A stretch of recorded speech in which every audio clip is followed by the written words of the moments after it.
Good day to you all. This is Friday the 23rd. I think I got it right. I'm going to go out for a curry with my work colleagues in a bit of June. It's 3 o'clock. Been down the allotment for an hour or so. Actually longer than that, but who's counting the hours? Done some bits and pieces. Here we go. I think I'm going to be sick and tired of tomatoes. They've absolutely gone ballistic up to the top. Now guys, how many trusses would you leave in a polytunnel? Now remember, I normally 4 maximum. That's been at home in my little greenhouse, so to speak, my plastic little greenhouse. This is a polytunnel. What would you guys do? Would you nip those off now? Leave a comment on the bottom. Some of you guys are much more savvy than me on that aspect. I've never had tomatoes like this. I've just noticed I can do a quick video of what you should do with tomatoes at intermediate recordings. Sucker.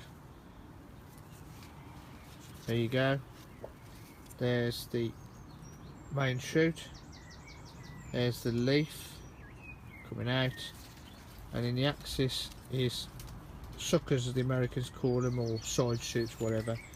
We just basically nip that out, put all the energy into the main plant. Anyway, there you go. There's a quick tutorial. But now this is doing absolutely brilliant. They're huge. In fact, I just noticed I've got to string that one back up as well. Oh my word.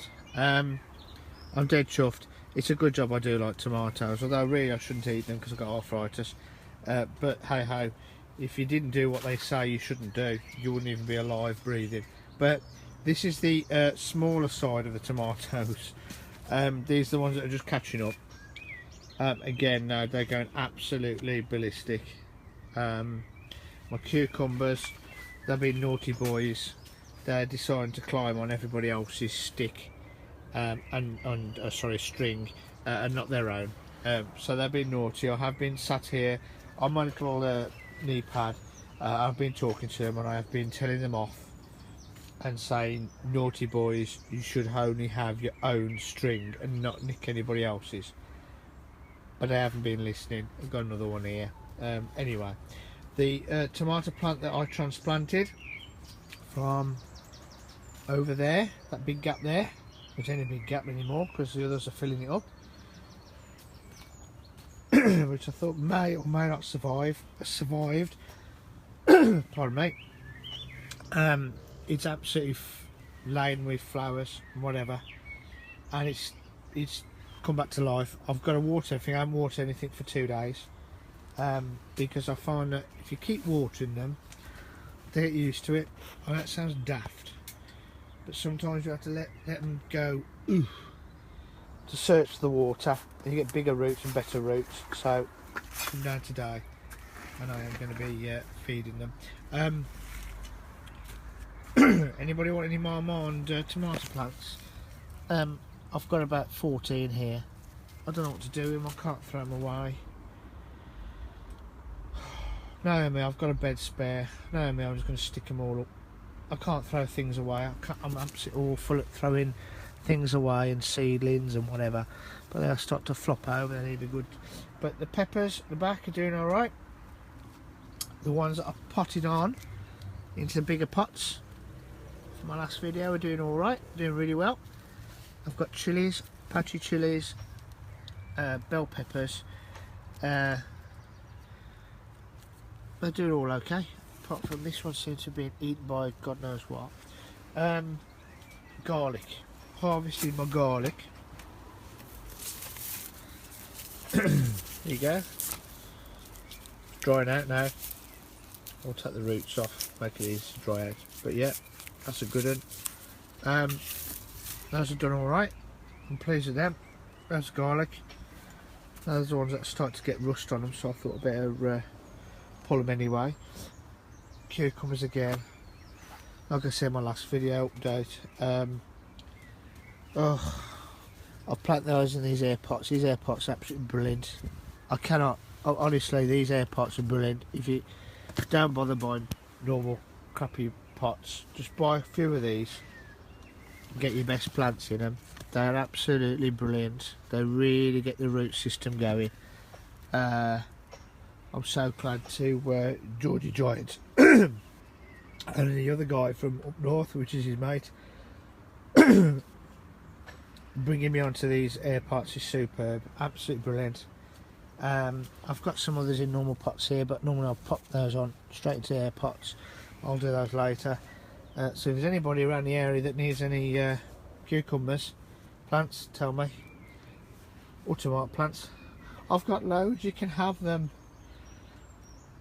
but you can't have the air pots. You have to give me those back, but you can have them. Some bits and pieces over there, more chili peppers, some kale that's got to go out in pots, and there's onions, which I mentioned the last time.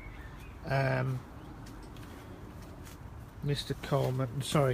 Coleman will be having a field day watching this when I upload it. Yes, my polytunnel's a right mess, but it's because it's growing. Everything's growing. I'm sorting it out gradually. I've got some strawberries off runners this first year. They've actually snipped them off, got to water them all, but that's okay. Basil, I've got to get that planted out, and I was going to plant it out in these beds, but I don't think they'll survive. I don't know, you let me know. So that's the polytunnel, and what I've been doing today, doing a bit of weeding. I haven't done any watering yet, really. I haven't had a chance. There's some beans, some marigolds doing okay, but I've cleared this bed off with other wood, and I've put some courgettes in, some more courgettes. That one actually though, I don't think it's going to survive. I just suddenly realised, I suddenly noticed its stem split. We'll see. We'll see. We'll wait and see.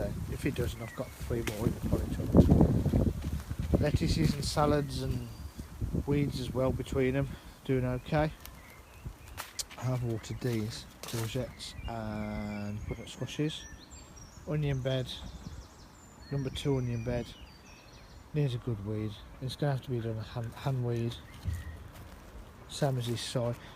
I've noticed that a lot of the weeds on these raised beds at this end, but hey ho. Curly kale, chard, chards do really well.